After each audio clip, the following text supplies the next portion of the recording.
नमस्कार दोस्तों, हम आज आप लोगों को गणेश पूजा की भजन गीत सुनाने जा रहे हैं। तो आप लोग वीडियो पर अंत तक बने रहिए और लाइक करिए, शेयर करिए और कमेंट करके बताइए हमारी भजन आप लोगों को कैसी लगी।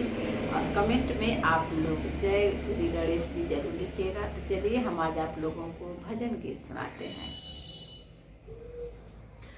गौरा जी के गोदिया में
शंकर जी लिया वेला सोने का पालनवा रामा। शंकर जी लिया वेला सोने का पालनवा रामा। गौरा जी लिया वेली होठवा पे मुस्कान हो। गौरा जी के गोदिया हंसला गणेश हो। गौरा जी के गोदिया में हंसला गणेश हो। गौरा जी के गोदिया में के ही लिया वेला सोने का मुकुटवा रामा। के ही लिया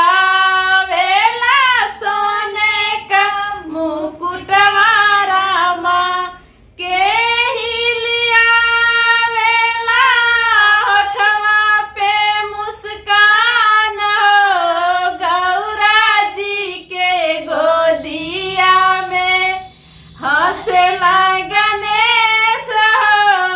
गौरा जी के गोदिया में हंसला गणेश हो। गौरा जी के गोदिया में राम जी लिया वेला सोने का मुकुटवा रामा। राम जी लिया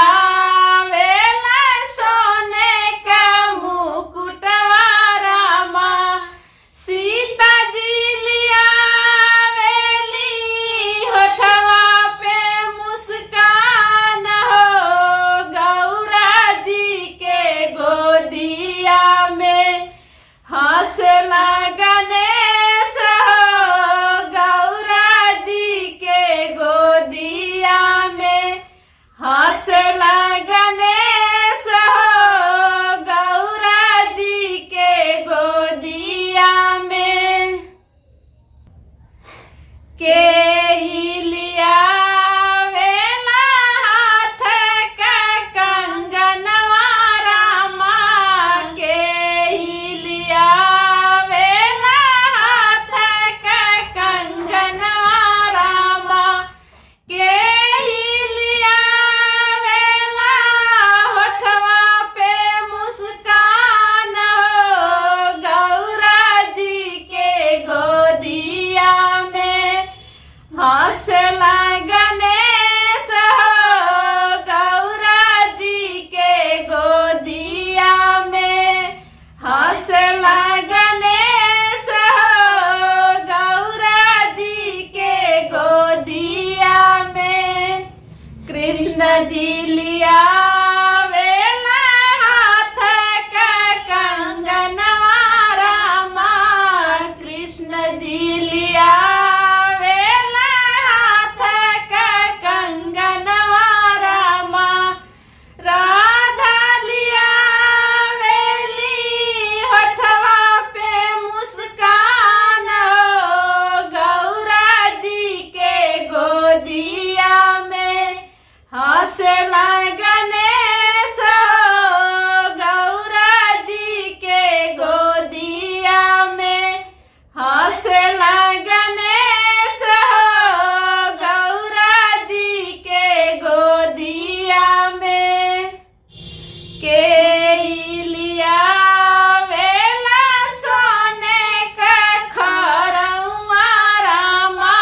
कैसी लगी फिर मिलेंगे अगले गीत में, तब